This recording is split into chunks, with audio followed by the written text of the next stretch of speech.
there, my name is Estefania. I'm a senior product designer and digital nomad and a 34-year-old single woman. So although I do love making content about productivity, goals, etc., today I thought I would do something fun and just kind of like share some advice to my younger self and to whoever might care about why I'm a 34 single-year-old woman and what did I learn, and maybe that could be something that could be just entertaining to you, or you could take some advice so that you don't make my same mistakes. So yeah, right now I'm pretty much just going to go about my day. I don't have a mirror because I usually do this in my bathroom, okay, but you know what, I'm gonna just use my laptop here to do my makeup as I share. So honest to you guys, the advice I'm going to share here sometimes it's going to sound a bit harsh and a bit brutal, but honestly it's meant with love. And like, I think one of the things about growing old is that you get to learn a few hard lessons through experience. So yeah, just know that whatever I'm gonna say here, if I sound a bit bitter, that's not the intention. I promise there is good things as well.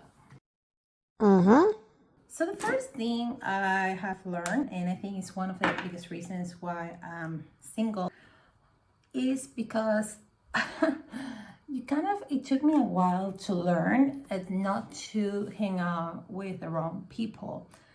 And by that, I mean, I think it's suffice to say that there's not like wrong person, as it's like, you know, we're all humans, we're all intrinsically valuable because of it, right? But what I mean to say is that there are definitely people that are better for you and people that are absolutely not good for you. Well, and this, by the way, comes into every area of life, not romantic, but also platonic relationships, but definitely romantic as well. So in my experience, just to, oh wait, my hands are now all like, okay, there we go.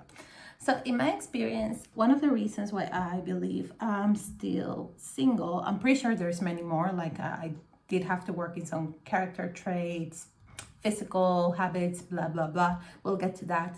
But it's because it took me a while to learn that you should not waste, honestly, a lot of time with the wrong people that doesn't align with your values. What happened to me is that when I was in my early 20s, for example, I didn't have the best self-esteem.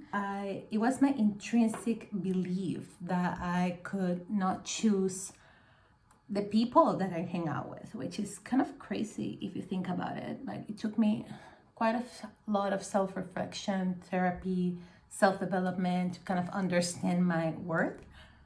But the truth is for the longest time, I didn't think I had the ability to choose who I surrounded myself with. So this means, especially in the romantic sense, this means that I was just happy if any guy looked my way and any guy paid to me any attention, regardless if it was like a high value attention. Because of this reason, I spent a lot of time with people that I knew were not good for me, but yet I still deep down hoped that they will change and they will fall in love with me and they will start treating me right. So my advice for my younger self, it would be to honestly spend less time with people that are not good for me.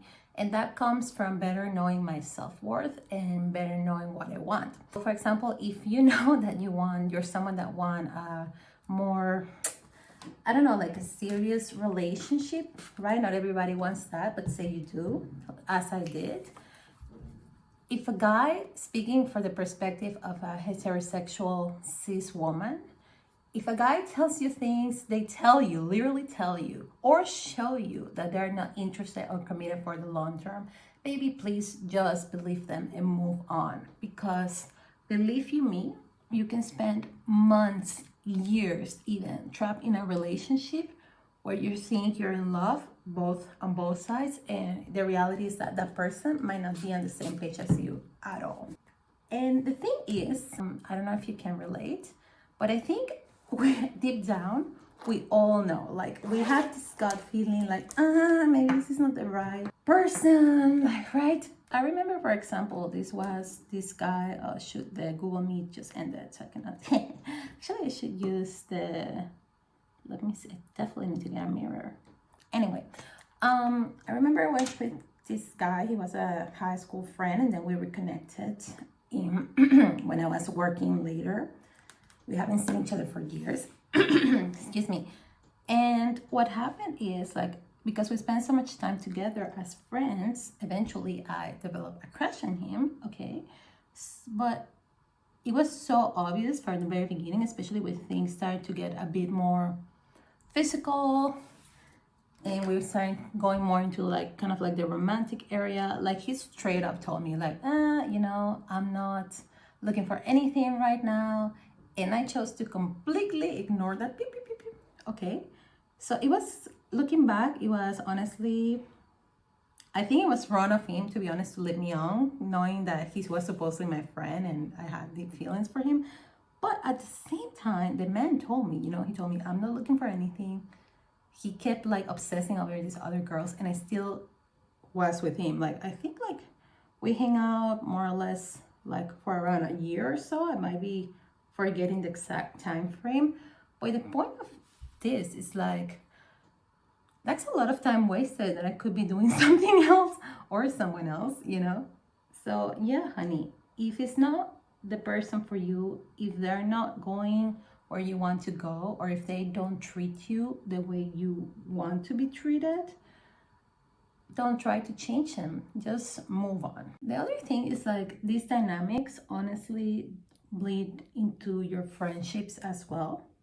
So for the longest time, one of my closest friends was someone, and again, I'm not perfect. Okay, I'm pretty sure I wasn't the greatest friend. I can tell that for sure. But for the closest time, the longest time, one of my closest friends was what I realized much later in life, a bit of a covert narcissist. Like, this person will always be the victim.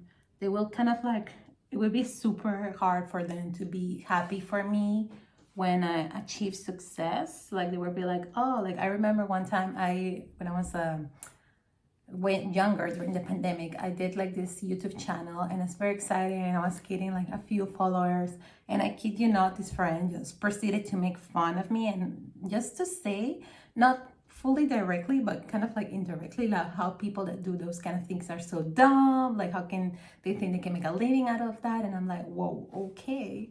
So yeah, just know that sometimes we don't need to hang out with those people. And the problem is that when you hang out with those people, it starts really beating your self-esteem, and you don't even realize it.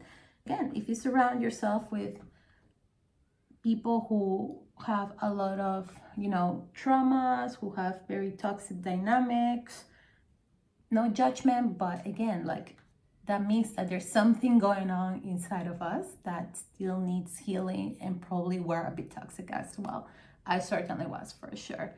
And I realized that when I started to go into really consistent therapy in my 30s. The second thing I would tell my 20-year self is like, man, honestly, nobody cares as much as you think you do. Like, I feel we go through life, especially when we're younger, like overthinking so much, like what people like what are they gonna think of us? And in my case, it's definitely, again, bleeding to my romantic relationships. Like, I was so focused on like boys liking me, or other people, like what they're gonna say with me, when in reality, nobody gives a shit that much, honestly. And the right people, the few people that do give a shit, they're gonna love you for you. So my advice to you is just like, or to myself as well as a 20-year-old woman, is like, just focus on getting to know yourself better, or truly developing your own identity, as opposed to trying to just copy someone else's. Because at the end of the day, again, nobody cares that much. Like, nobody, probably they don't think about you or me nearly as much as we think. My third advice from my 20-year self, that I wish I had done early, although I think I'm mastering slowly but surely in my 30s, is don't be afraid to get uncomfortable, like get familiar with being uncomfortable. Honestly, like growing, becoming a better person, it has to have some level of discomfort, and that's perfectly fine. At the same time, it's super important to be consistent. So for example, when I was in my early 20s, there were many things that I wanted to do, such as, of course, lose weight, look super hot, blah, blah, blah, have my own business, become financially independent, and all those things. But as soon as I got too comfortable, or uncomfortable, I should say, or the pain got too much, or I was embarrassed, or something happened and emotionally that made me want to revert to my old habits, I quit. My advice for my 20 something year old self is like, don't quit, just take a little break, be consistent, don't be so hard on yourself. It's okay to fail, it's okay to feel uncomfortable, as long as you are aligning with your true values, what we talked about that before. And then just, again, one foot in step of the other, because those habits are going to be, the habits you develop in your 20s are going to be harder to break in your 30s, and so on in your 40s, in your 50s, etc., etc. So if you start getting familiar with the idea of being uncomfortable and just being okay with it, like say, nobody likes to diet, I don't recommend a diet, but having a healthy lifestyle, doing exercise. If you want to have a business, for example, just showing up, just like right now, I'm not sure what I'm doing. I don't even know if it's gonna work, this video, but hey, here I am, because I want to have developed the habit of consistency, of showing up, even if I'm not sure, whoa, sorry about that, even if I'm not sure what I'm doing. So again, if you can develop, the earlier you can develop that, the easier it's going to become. And just like compound interest, it's gonna pay off dividends, especially when it comes to like finance, right? Like if you are young, and that's my other tip, just start investing, man. Start investing and saving. Get your research. I'm not a financial advisor, but if you're familiar with the concept of compound interest, that is interest that multiplies itself, basically. Actually, let me just research here the compound. Probably Google will better explain it than me. But what it means is, it's like it's calculated of both initial principal and the previous accumulated interest. So you have your principal, which is the money that you put, right? Let's say you put $20 or euros. And then those, if you put it in an investment account, right, or in a saving with interest, it will generate savings. And then eventually those interests will also generate more interest. So even though if you're young and you're accumulating little by little, in the future you will have much more money. So if you're young, if you're in your 20s, I would also advise to make a good habit of investing and saving, even if it's little. Like it's okay, like you have time on your side. And all these little habits with consistency will pay off dividends, right? Like when you are older, for sure. Because life will, as we say in Spanish, te pasa factura, meaning like they will bill you. Like life eventually will bill you and be like, okay, so what do you do with your health when you were in your 20s? What do you do with your finances?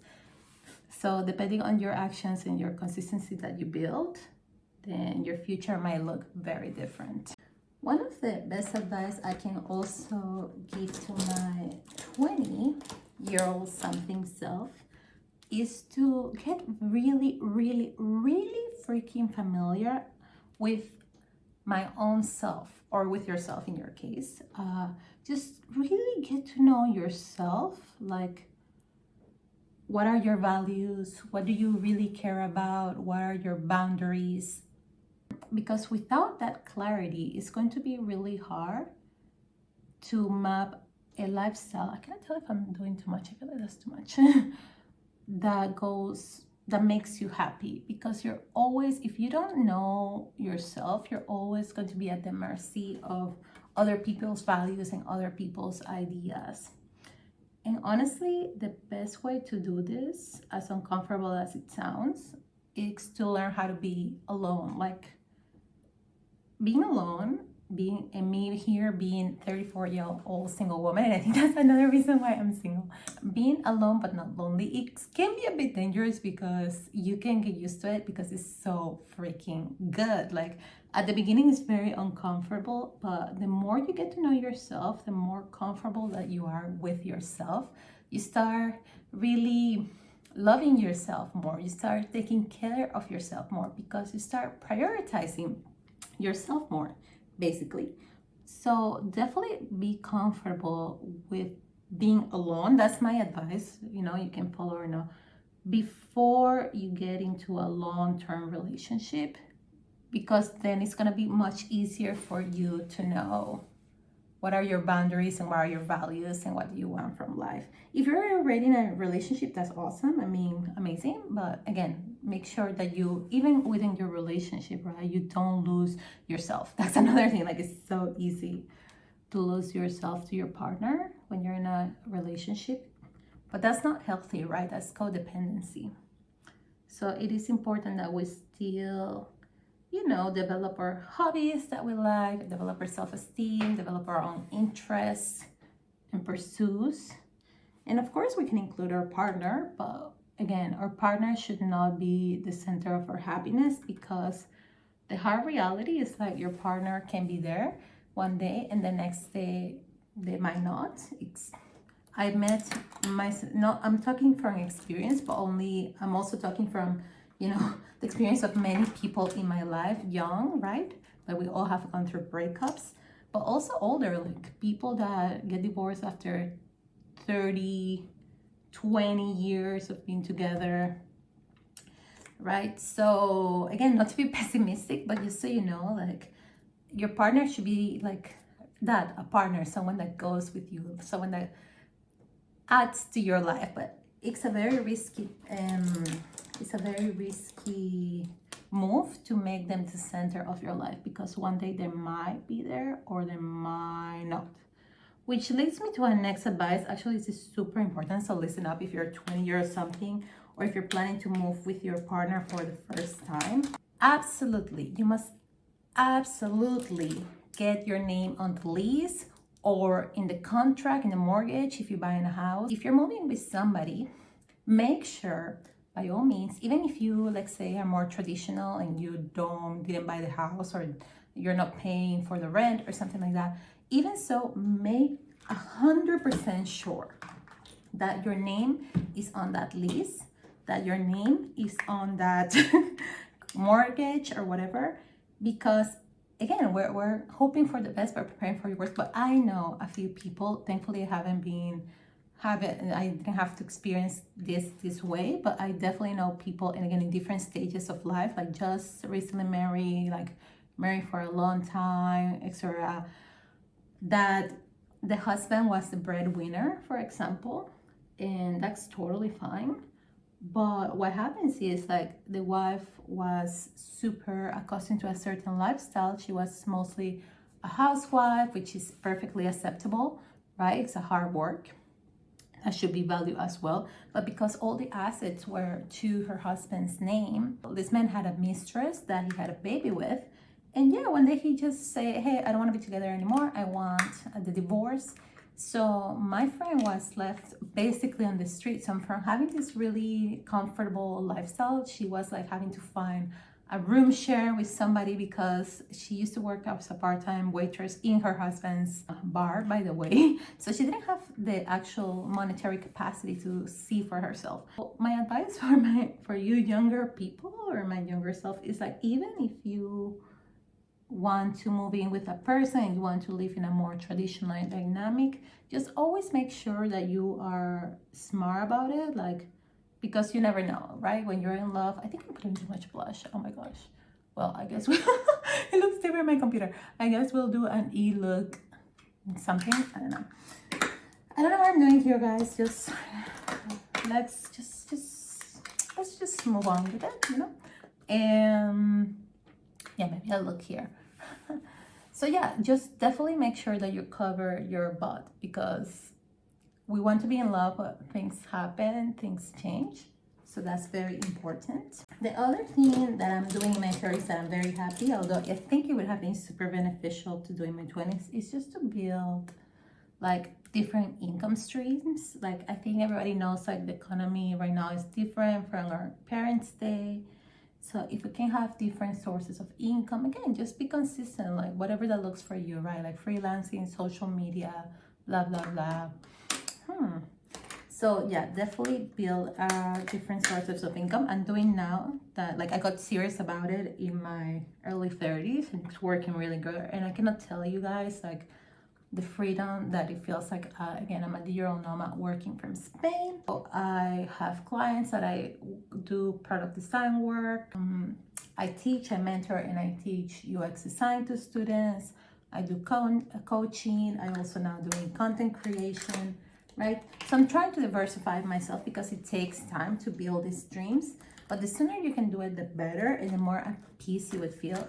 Honestly, something that I love is like I control most of my schedule. I can travel if I want. I can wake up later and stay up later. Of course, I also have more responsibilities because I'm literally responsible for everything in my business. But yeah, I think it's an amazing feeling. The most important tip I think I have though, that comes from your 20s, and I think it's really what the 20s should be more or less about. There's many components to it, but it's really getting to know yourself and building a sense of identity and self-worth. Self-worth is so freaking important. Like honestly, it's like the foundation of everything, because how you see life, the decisions that you make, the abuse that you tolerate or you don't, the people that you hang out with, right? The people that you marry, even, like all that will be based on your worldview. And that worldview is highly based on your self-worth, conscious and unconscious, right? Like we have a lot of unconscious patterns. Like sometimes we think, yeah, I want love and whatnot, but deep down you don't think you deserve love. So do what you must. Like everybody's journey is different, but do what you must definitely to build that self-worth. Okay, so therapy is great. The other thing is that I think is keeping promises. So commitment, keeping promises is such an important aspect of building self-worth. Every time you keep a promise to yourself, you're actually building that self-esteem, right? Super important. And the contrary also happens. If you don't keep promises to yourself, you're going to decrease your self-esteem, your self-worth. That's for sure. Let me do it here. At the end of the day, I think really getting to know yourself and putting yourself first in a non-selfish way is best, not only for you, but for everybody. Because when you truly love yourself and you truly know who you are and which values and people you align with, you are able to bring your most genuine self, right? You're able to better keep promises to yourself and others, creating better relationships. And you don't waste anybody's time, yours or other people.